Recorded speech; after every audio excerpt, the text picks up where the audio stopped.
If you've ever visited the beach just south of Kincardine, Ontario, chances are you've seen the wreck of the Erie Belle, or at least part of it. Originally known as the Hector, perhaps named after the famous warrior from the Trojan War, the Erie Belle was a steam-powered tugboat. It changed ownership a few times over the course of its life. Does a boat have a life? I don't know if a boat has a life, but if the Erie Belle had a life, I'd say it was a pretty troubled one.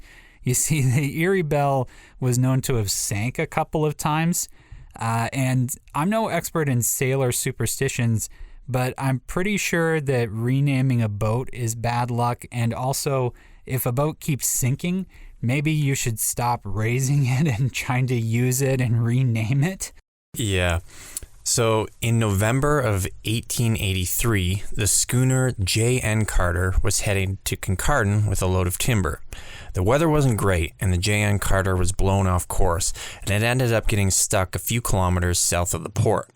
The Erie Belle, being a tug, was sent to free the ship and help bring it back to Kincardine.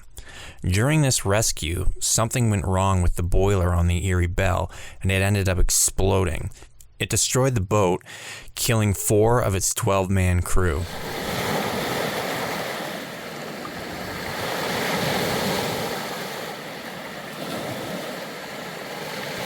So obviously this is a terrible tragedy for the Kincardine community, but I'm curious as well about the fate of the J.N. Carter. Do we know what ended up happening to that ship and its crew?